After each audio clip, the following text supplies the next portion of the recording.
My friends, when one speaks of sensitivity, it is as though one were speaking of a flame trembling before an unseen wind. And yet, the flame is not weak for trembling. It is alive. Only the candle that never flickers is already extinguished in its essence. You come to me and say, I am too sensitive, too easily wounded by the world. But I tell you this, it is not that you are too sensitive, it is that the world around you has fallen into a profound sleep of emotional numbness. The human being of our time is caught between two forces, the living pulse of the unconscious, which seeks to speak through feeling, intuition, symbol, and dream, and the mechanical rhythm of a civilization that prizes numbness as virtue, efficiency as morality, and detachment as wisdom. Thus, the sensitive soul becomes a foreigner in its own land. The very qualities that make life meaningful, empathy, receptivity, tenderness, become sources of shame and isolation. Let me tell you, the world has always feared the sensitive soul, not because it is fragile, but because it is mirror. Those who are numb cannot bear to see themselves reflected in the eyes of one who still feels. Your sensitivity does not create pain. It merely perceives it where others refuse to look. It is a sacred instrument, a kind of antenna reaching beyond the visible, attuned to the living vibrations of the collective unconscious. I have said before that the unconscious is not merely personal, but collective. It is a great sea beneath the surface of human life, and in that sea swim the archetypes, timeless patterns, primordial images that shape our myths, or gods, or destiny. The sensitive person is like a thin-skinned vessel upon these waters. Every current is felt, every wave resonates within. You are not broken for feeling deeply. You are the bridge between worlds. When you suffer, it is often because you are carrying more than your own emotions. You are absorbing the psychic residues of those around you, the unspoken griefs, the unacknowledged fears. In your presence, others may even feel uncomfortable, for their shadow begins to stir. They sense that in you lies something they have exiled from themselves, the capacity to feel.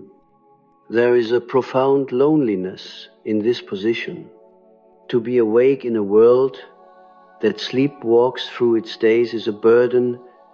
To sense the currents of the unseen, when others see only surfaces, can make one doubt one's own sanity. But remember, every mystic, every artist, every true psychologist has walked this path. Sensitivity is the price of vision, and vision, if cultivated, becomes wisdom. The modern man, so proud of his intellect, has become a crippled soul. He builds machines that mimic life, yet cannot feel life.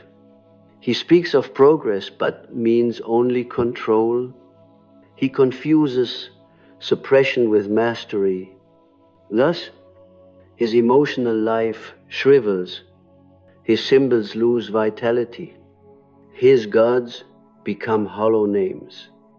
The sensitive individual, in contrast, still lives in the presence of the numbness, that mysterious quality which makes life sacred. You may think You are weak for crying when others do not. But perhaps it is the world that has forgotten how to cry. You may think you are strange for trembling before beauty, but perhaps it is beauty itself that trembles through you, seeking to re-enter this barren age.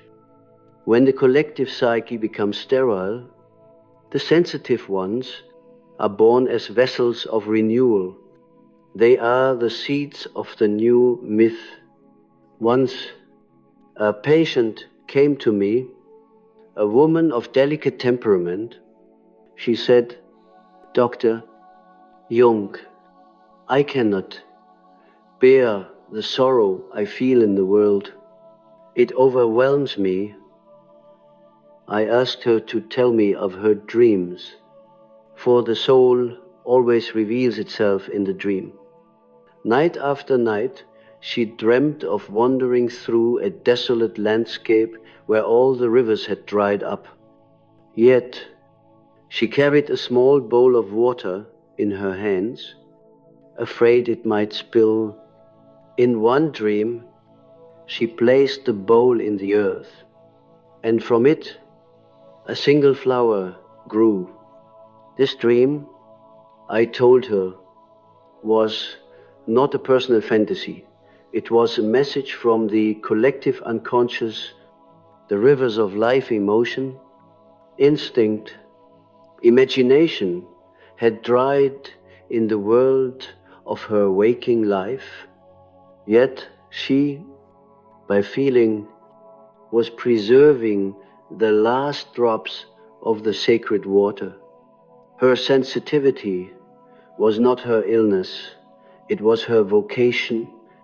She was the guardian of the psychic waters. In mythological terms, such individuals are often portrayed as the wounded healers, like Chiron, who could not heal his own wound, but taught others the art of healing. The sensitive soul carries pain not as punishment, but as initiation. For only those who have suffered can truly understand suffering. Only those who have faced their shadow can guide others into theirs. What we call too sensitive is often the early stage of individuation, the process by which the psyche seeks wholeness. The ego, accustomed to control and protection, resists the flood of feeling that rises from the unconscious. But the unconscious is relentless. It wants to be known. It will speak through dreams, through intuition, through the aching of the heart.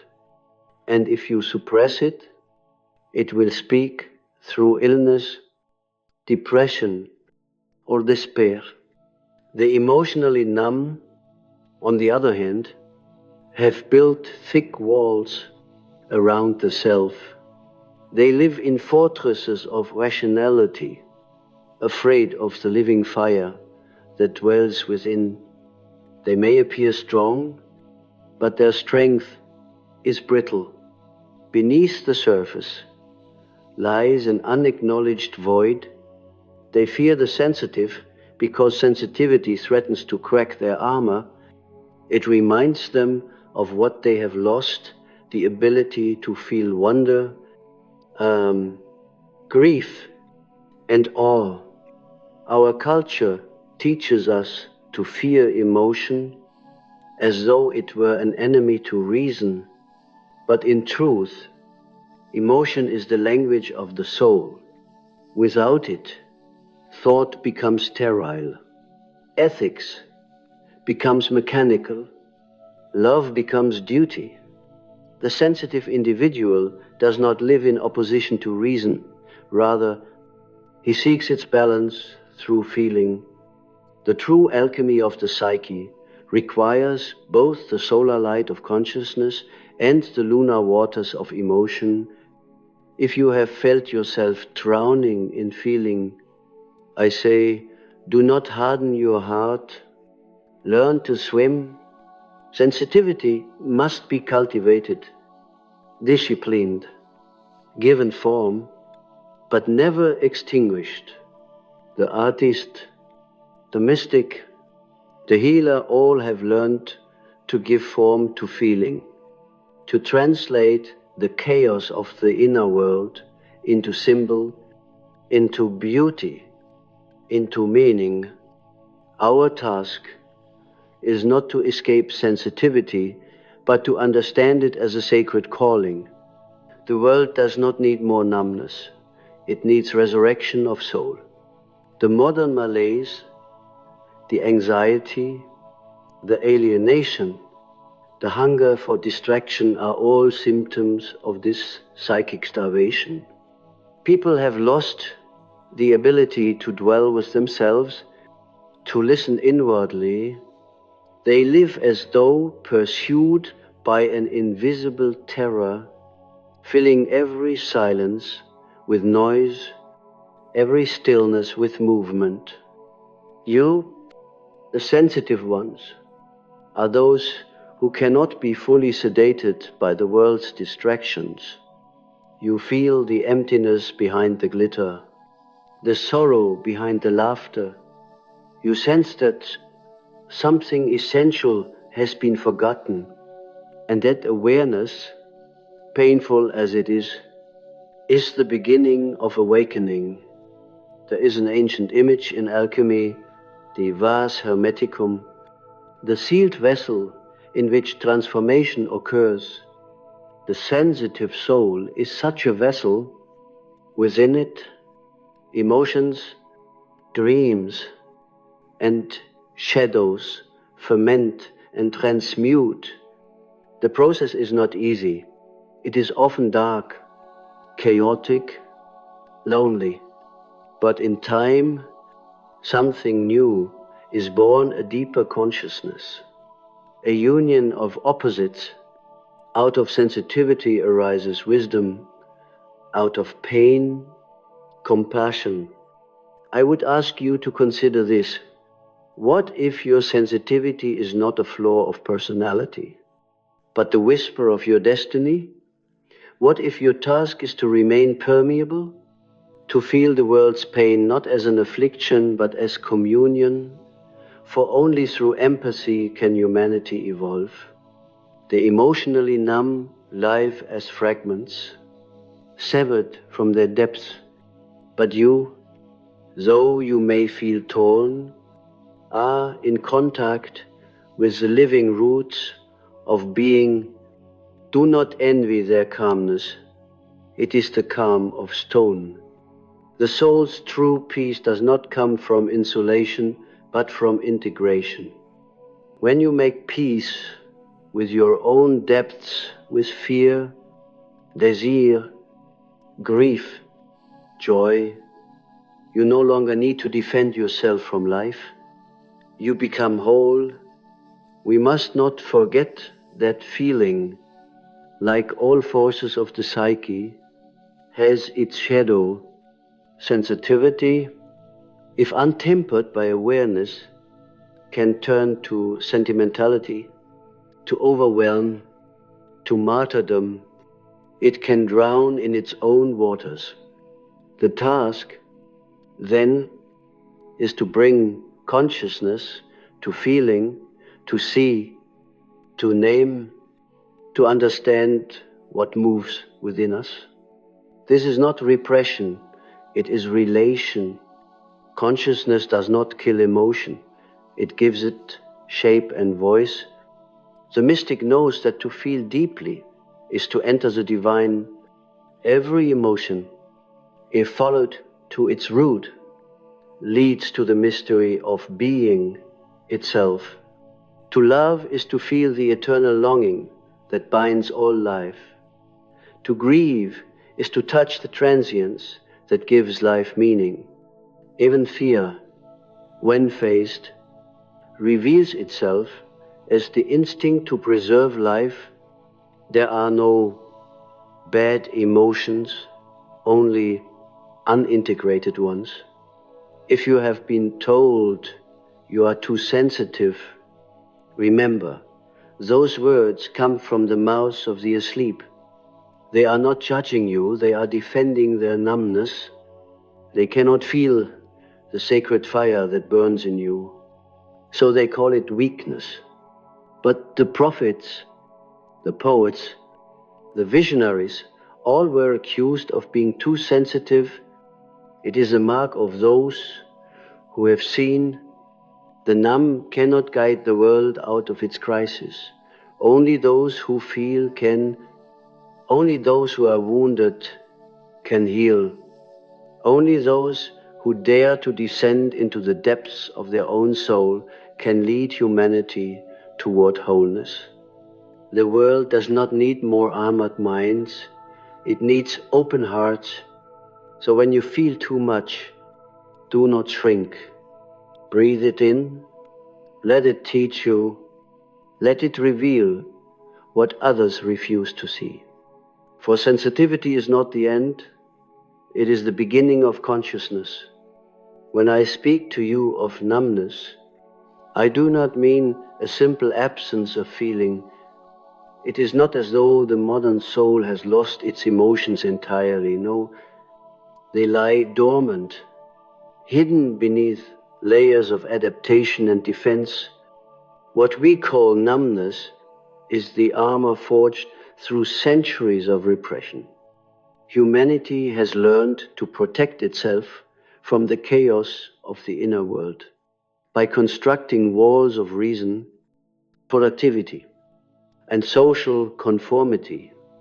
Yet, the cost of this protection is the loss of aliveness. The sensitive among us are those who still hear the murmuring beneath the noise, who still feel the tremors in the ground, while others walk unshaken. You may not understand why the sorrow of another pierces you so sharply, why the suffering of strangers moves you to tears, or why joy, even fleeting joy, floods your entire being as though you were not made of skin but of open sky. It is because your psyche has not succumbed to the great anesthesia of modern life. You have preserved the primal connection between soul and world. But this preservation makes you a stranger. The collective demands participation in its numbness. It calls this participation maturity. It says, grow thick skin, be realistic, stop taking things so personally. The sensitive person does not wish to withdraw from reality, yet the world punishes them for feeling too vividly. In this way, the emotional numbness of society becomes a silent tyranny, a psychic contagion that enforces compliance through ridicule and rejection. If I were to use the language of alchemy, I would say, you are undergoing the nigredo, the blackening, the stage of dissolution, when the old self is burned away in the fire of experience. To feel so intensely in a numbed world is to be placed within the crucible of transformation. The pain you experience is the heat necessary for the birth of the new consciousness. I have long observed that sensitivity is not weakness but permeability, the ability of the psyche to register impressions from the unconscious and from the outer world with equal acuity. Such a psyche is like a finely tuned instrument.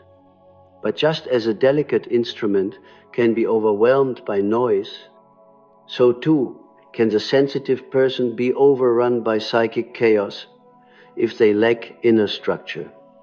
Therefore, sensitivity must be balanced with self-knowledge.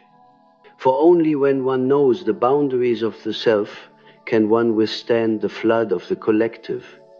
In dreams, this struggle often appears as the confrontation between the fragile ego and the vast sea of the unconscious.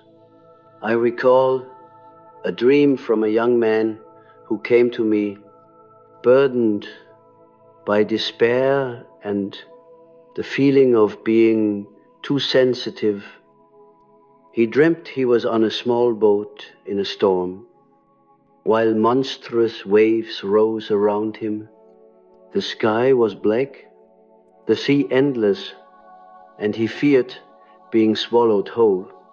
But then, from beneath the waves, a great fish appeared, ancient, luminous, and looked directly into his eyes. He awoke in terror, yet also with awe. This dream revealed his situation precisely. The sea was the unconscious, the fish, a manifestation of the self, the deeper organizing principle of the psyche. The storm represented his struggle with feeling, the fear of losing control. But what he did not yet understand was that the sea did not wish to destroy him. It wished to initiate him. The self, through emotion, was calling him to a greater wholeness. Sensitivity is the beginning of dialogue between ego and self. The emotionally numb have silenced this dialogue. They float above the sea, secure on rafts of convention, but they never truly live. Their gods are dead, their symbols hollow, they worship control, and yet they are ruled by unconscious forces precisely because they refuse to acknowledge them. The sensitive, though they may suffer, are closer to truth. Their suffering is the price of awareness. There is no evolution of consciousness without pain. The psyche resists growth as the body resists illness. It clings to equilibrium, to the known, but feeling pierces that equilibrium, exposing the soul to the unknown depths. Every tear, every pang of empathy is the voice of the unconscious trying to reach you. It says, remember that you are alive. The world of the emotionally numb is a desert where symbols no longer bloom. They speak of love, but mean attachment. They speak of freedom, but mean consumption. Their art entertains, but no longer transforms. Their spirituality comforts, but does not awaken. It is the sensitive souls who sense this barrenness and suffer from it. They wander the wasteland, thirsty for authenticity, but they also carry within them the seeds of renewal, for out of the desert new myths arise. Do not think sensitivity means fragility. The flower that bends in the wind does not break, it adapts. The oak that resists may be uprooted. Likewise, the emotionally rigid collapse under the weight of their unacknowledged feelings. The sensitive may weep, but they do not shatter. Their tears are the waters of life returning to a parched world. Our age, obsessed with appearances and measurements, has forgotten that the psyche is not a machine, but a mystery. Sensitivity is a reminder of this mystery. It is a rebellion against reductionism. It says, there are things that cannot be quantified, cannot be explained away, cannot be contained in charts and statistics. It is the voice of Eros, the principle of connection, relation, and meaning, rising against the tyranny of logos, which seeks to dissect and dominate. The integration of these opposites, Eros and Logos, is the task of our time. Too much feeling without thought leads to chaos. Too much thought without feeling leads to sterility. The sensitive individual suffers because they live at the fault line of this conflict. They feel deeply, but lack a world that honors depth. They must create that world within themselves. And how is this done? Through inner work, what I have called active imagination. By entering into dialogue with the images and emotions that arise from within, one learns to give them form. One paints, writes, prays, dreams, not as escape, but as participation in the creative process of the psyche. Through this, sensitivity becomes artistry. Emotion becomes revelation. Imagine for a moment that your sensitivity is a sacred wound. You cannot close it, for it is the opening through which the divine enters. Through that wound, the unconscious breathes into you, teaching you to see beyond the veil of ordinary perception. You were never meant to be numb, you were meant to be vessel. I have often said that modern man does not suffer from too much consciousness, but from too little. He has turned away from the depths, and so his life feels meaningless. The sensitive person, though burdened, retains the connection to meaning. They sense the invisible threads that bind all things. They cannot ignore them, for to do so would be to betray their own nature.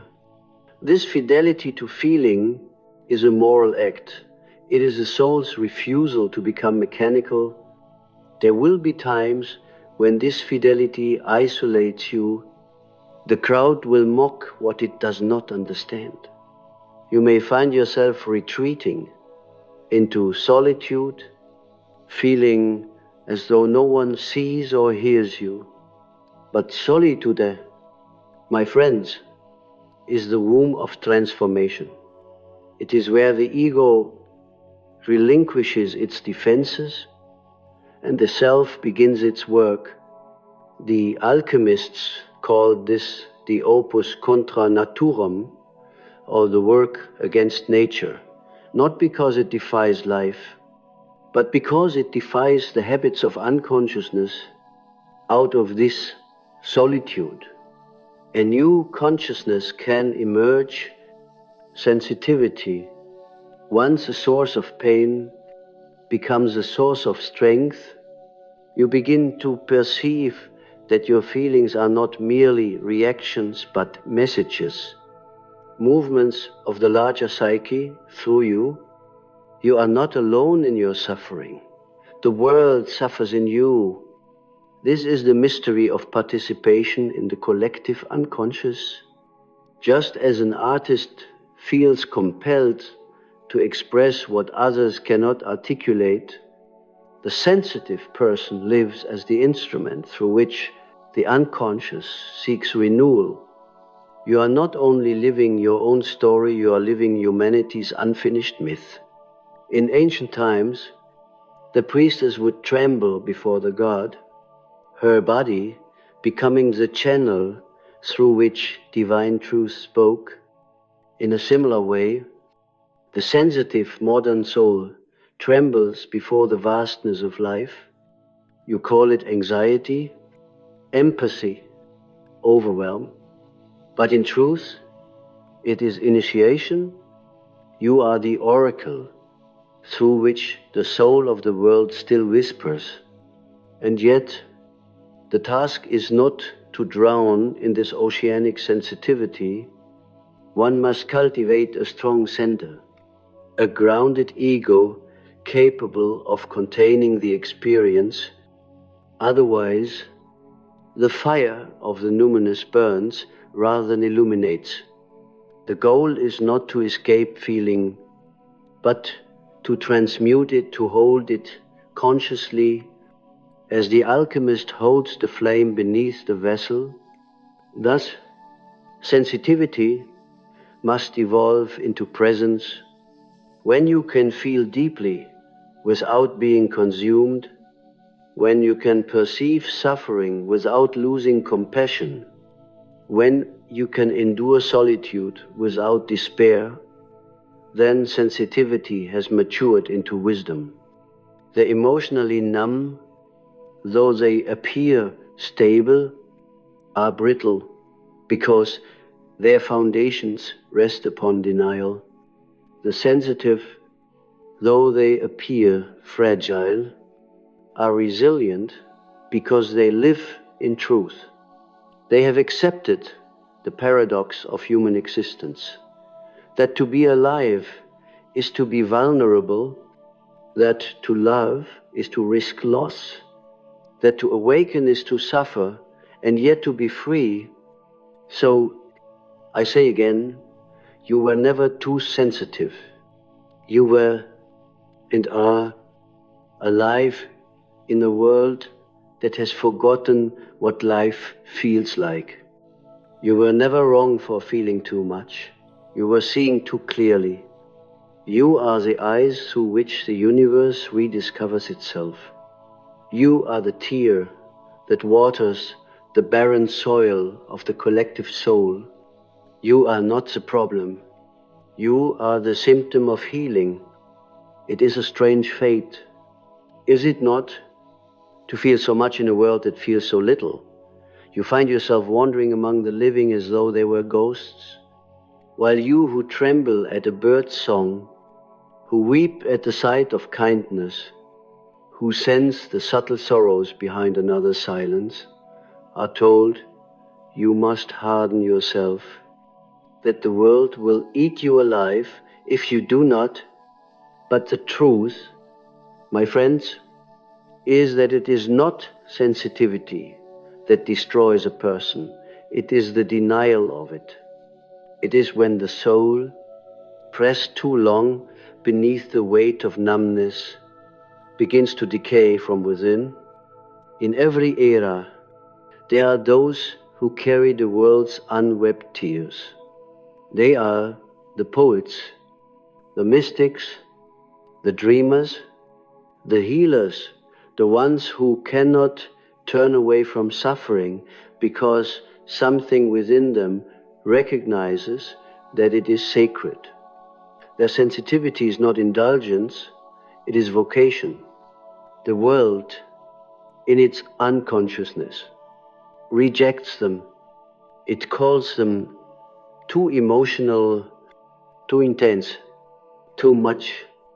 Yet, these are the very souls who hold the capacity to heal humanity's wounds, for they have not sealed themselves off from the wound of existence itself. You see, numbness is not the absence of feeling, it is the defense against feeling.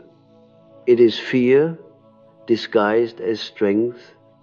The emotionally numb have not transcended suffering, they have merely buried it. They walk through life armored, unpierced, unerwachenet, and unfulfilled. They may appear composed, even admirable, but beneath that composure lies a great desert, a life untouched by the rain of emotion. The sensitive one is like rain itself, unpredictable, nourishing, sometimes violent, always alive. The numb seek to shield themselves from the storm, but they forget that it is rain that allows the world to bloom. The modern psyche, in its haste to avoid pain, has become terrified of aliveness. Everything is anesthetized, our pleasures, our relationships, our dreams. We have traded depth for comfort, meaning for control. Yet no soul can live on surfaces alone. When you, the sensitive one, find yourself gasping for air in such a shallow world, It is not because you are weak, it is because your nature demands depth. You are amphibious, you need both air and water, both consciousness and the unconscious, both the known and the mysterious. I once treated a man who complained that he was too emotional. He felt everything so intensely that he believed something must be wrong with him. Others seemed so calm. He said, "I wish I could be like them." I asked him to describe what calm meant to him.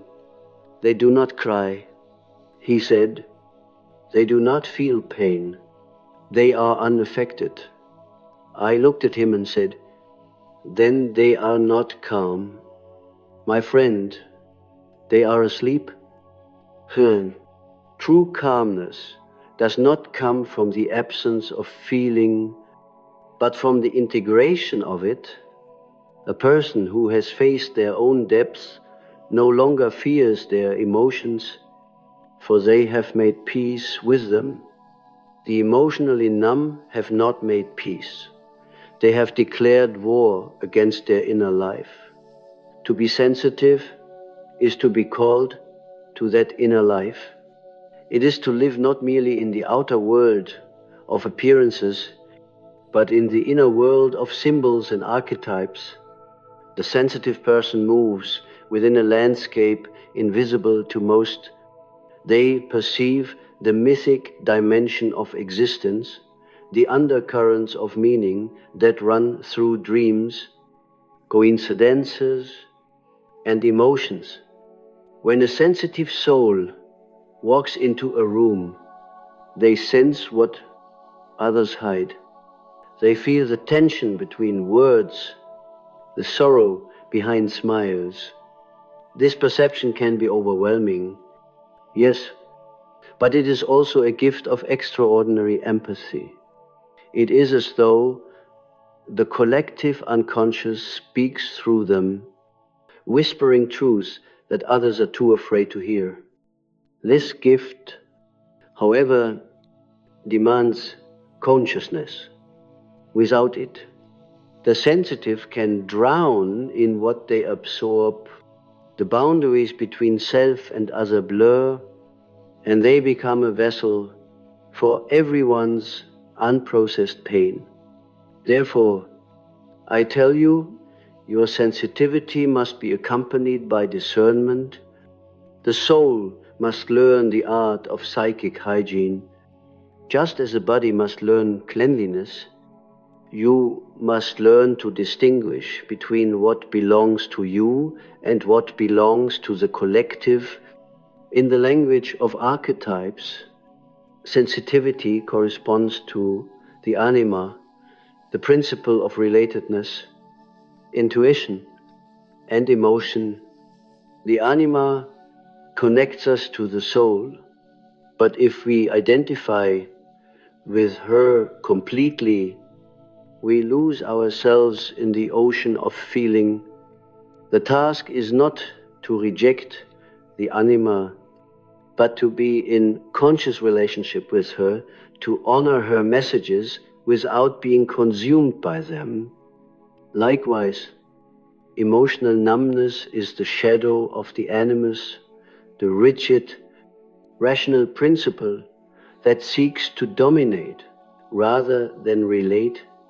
When animus cuts itself off from anima, intellect becomes tyranny, logic becomes denial, and the world becomes a barren system without soul.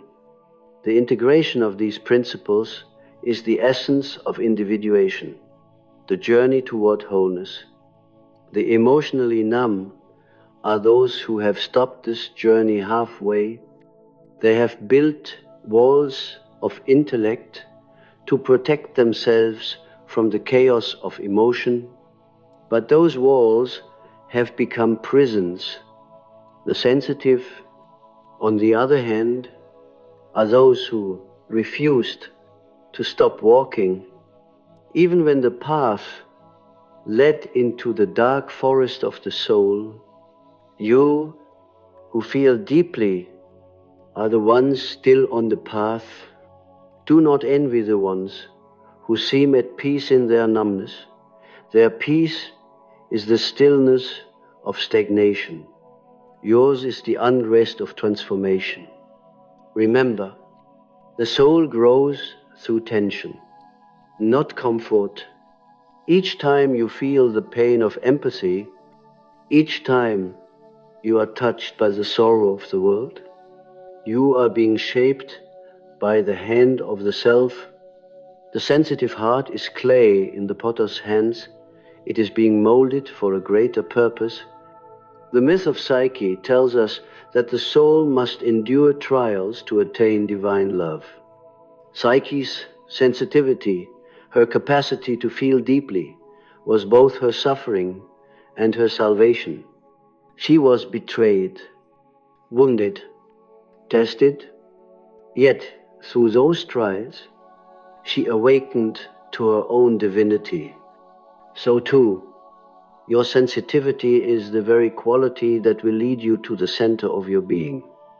But there is a danger here. The sensitive one may become addicted to suffering, mistaking pain for meaning. Beware of this. Sensitivity is not martyrdom. To feel deeply does not mean to drown perpetually. The soul seeks balance, to feel and to act, to suffer and to create. If you remain in the wound, you cannot transform it. The alchemist, after all, does not weep over the lead.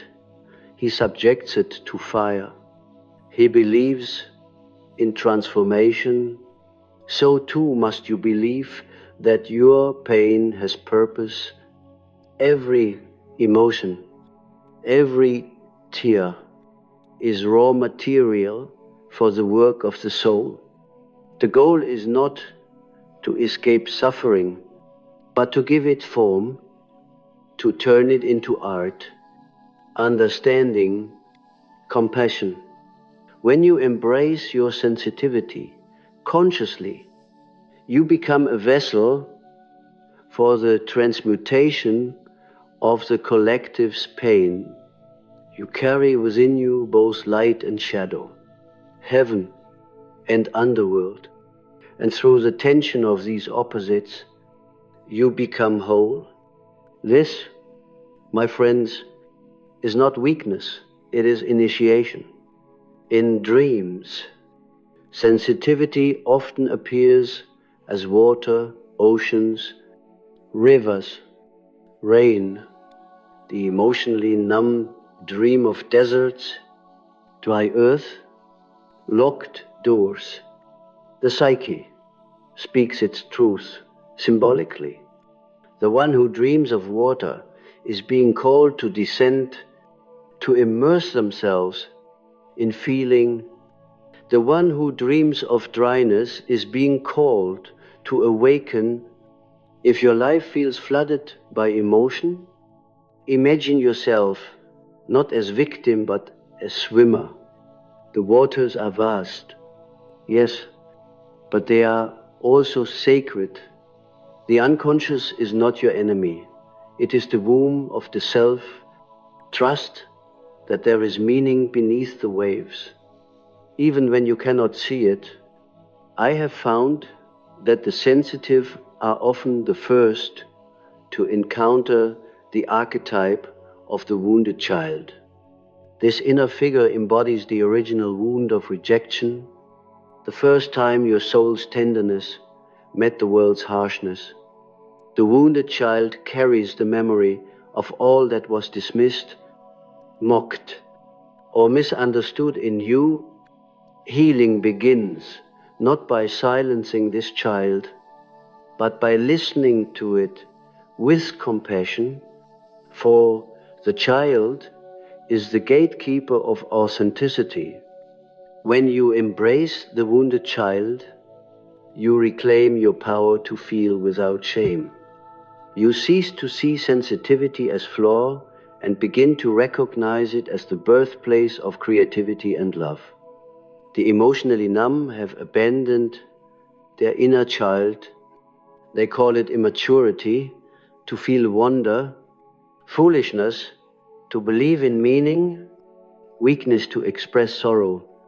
In doing so, they have severed themselves from the living source of renewal. Without the child, life becomes repetition, without renewal motion, without joy. So I say to you, protect your sensitivity, but do not hide behind it. Let it inform you, not imprison you. Let it open you, not consume you. When you feel the pain of the world, do not collapse into despair.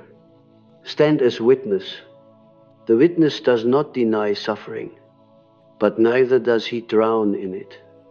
He holds it, honors it, transforms it through awareness.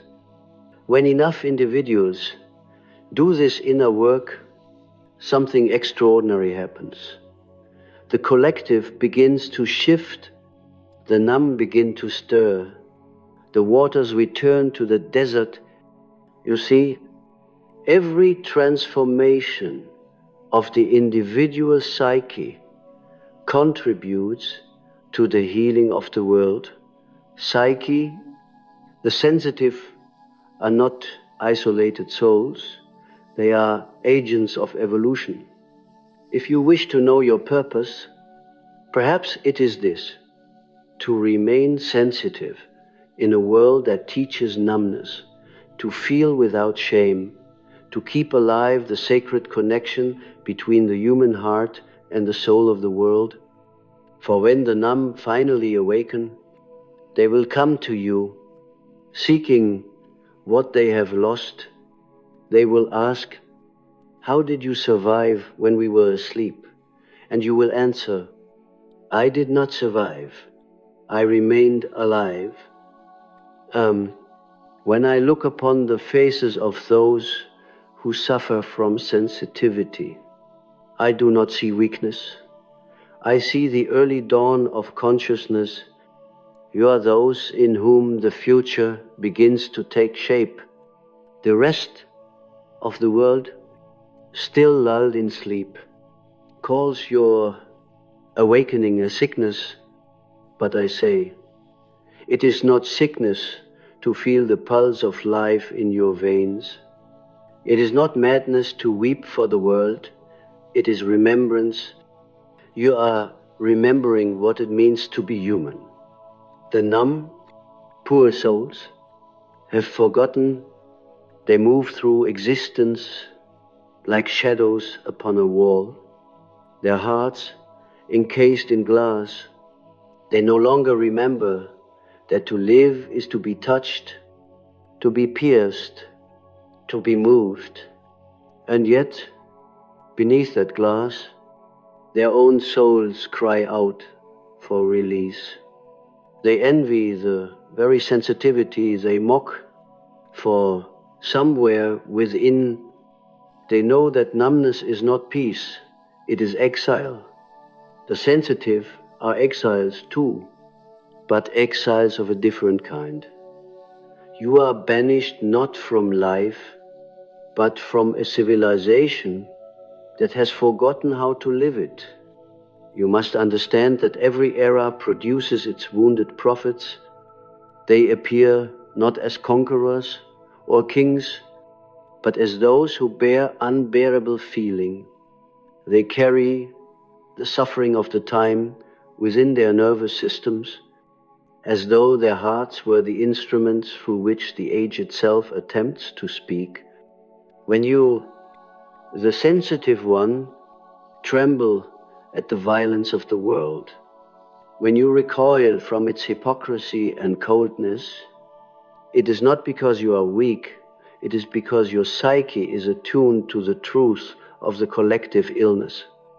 And the illness of our time is spiritual amnesia. Humanity has forgotten soul. We have replaced inner work with external conquest, replaced mystery with certainty, replaced communion with consumption.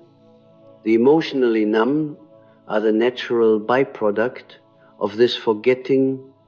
They are not your enemies. They are symptoms of a world estranged from its depths. When you meet them, do not despise them. Do not allow your sensitivity to harden into contempt. For the moment you do, you become like them, numb to the divine paradox that even numbness is part of the great unfolding. Rather, see them as mirrors showing you what happens when feeling is denied. Their emptiness is a warning written upon the surface of their calm. You must walk among them not as judge, but as bearer of the flame. Sensitivity is not meant to isolate you forever. It is meant to illuminate.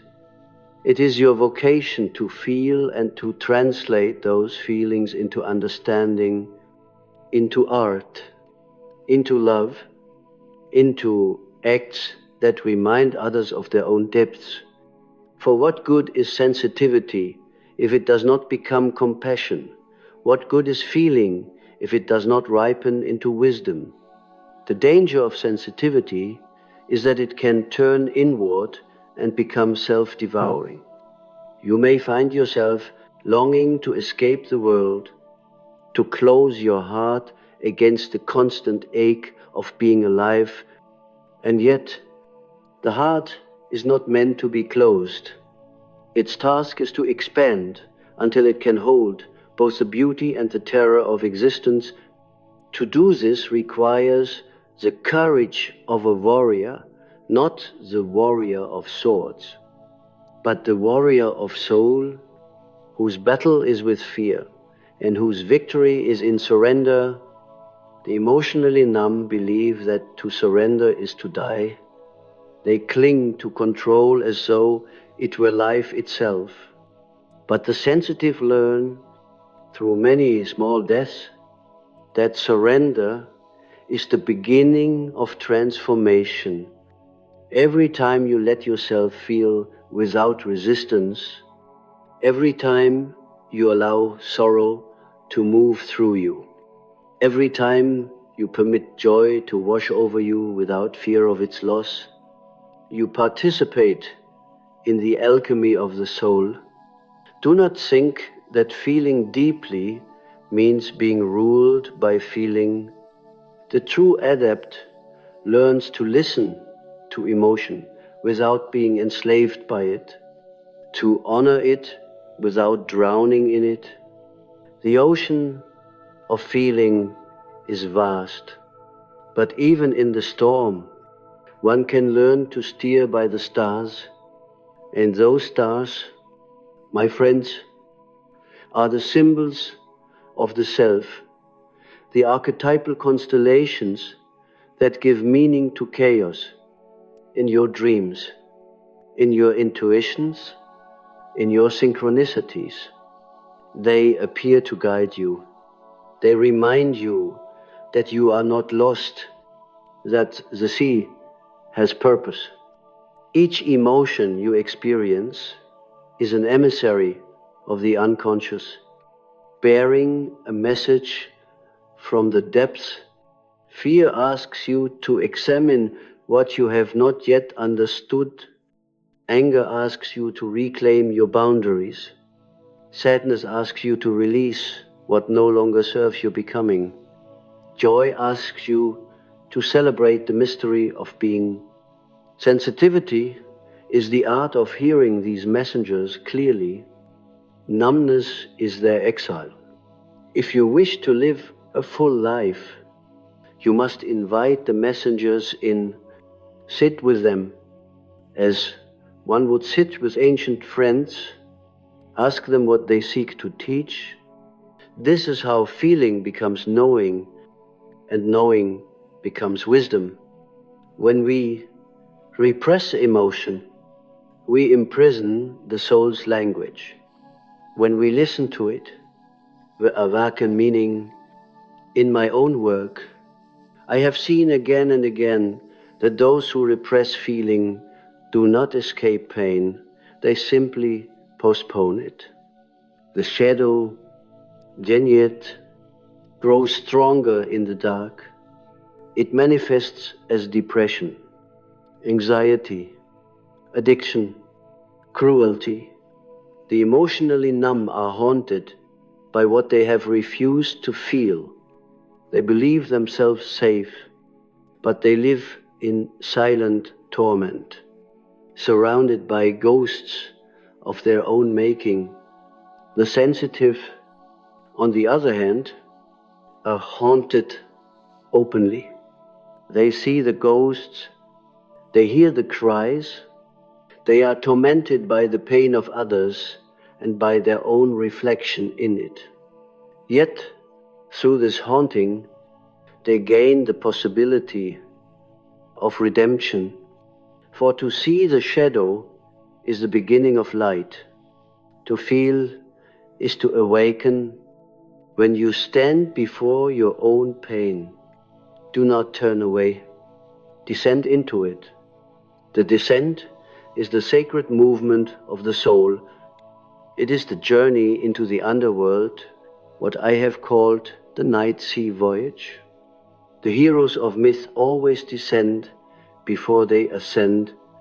They lose everything certainty, comfort, even identity, so that something larger can be born within them. Sensitivity is your call to this voyage. You are being drawn downward, not to drown, but to discover the hidden treasure buried beneath the numbness of the world. And when you emerge, when you have faced the darkness and learned to breathe beneath its weight, you will carry something back, a light, a wisdom, a gift for the world. This is how the sensitive become healers, artists, lovers, mystics. They have descended into the depths and returned with the elixir of life.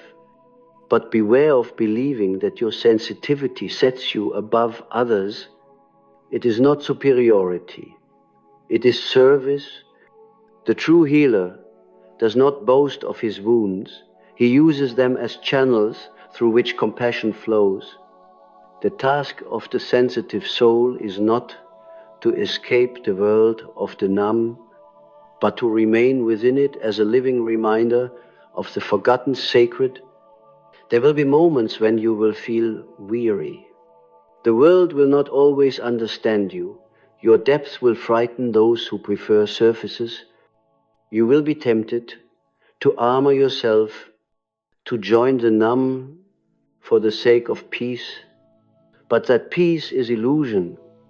The only true peace comes from alignment with the self, from the realization that your sensitivity is not an accident, but an instrument, not a defect, but a design. Do you not see? The psyche, in its vast intelligence, creates individuals of heightened sensitivity, precisely when a civilization has grown too cold. You are the medicine for your time. Your tears are its baptism. Your tenderness is its rebellion. Your empathy is its prophecy. You may feel alone, but in truth, you are surrounded by a hidden fellowship, the communion of souls who, across generations, have felt as you do. Rumi, Saint Francis, Goethe, Blake, Nietzsche, all were touched by this same fire. They suffered the same misunderstanding, the same isolation, yet through them, humanity evolved. Their sensitivity was the doorway through which the collective unconscious spoke. Through you, it continues to speak. In your dreams, you may see yourself as a candle flickering in a great darkness. Do not despair. The darkness is vast. Yes, but even the smallest flame dispels it. You do not need to illuminate the whole world, only to remain lit. For the flame of one sensitive soul can ignite others, and in time, what was numb begins to feel again. So when next you are told that you are too sensitive, smile gently, for the world has always said that to those who carry light, Christ was too sensitive for Rome. Buddha was too sensitive for his palace. The poet is too sensitive for the market. The mystic too sensitive for the church. The child too sensitive for the adult's world. Sensitivity is the signature of those who belong not merely to their time, but to eternity. The emotionally numb will one day awaken, as all sleepers do, and when they do, they will seek the ones who kept the vigil through the long night. They will ask, "How did you endure?" And you will answer, "By feeling everything that you could not." For this is how the soul survives, not by closing, but by opening ever wider, until even pain becomes prayer. Yes, my friends, sensitivity is prayer. Every tremor of the heart is an invocation. Every tear, a libation to the mystery of being. When you weep for the world, you are not merely expressing emotion, you are participating in the healing of the collective soul. You are remembering what humanity has dismembered. You were never too sensitive. You were born into a world too frightened of its own reflection. You are the mirror in which it will one day remember its face. So walk gently, tender one, feel deeply, but stay rooted in your center. Let your sensitivity be the instrument through which life itself sings again.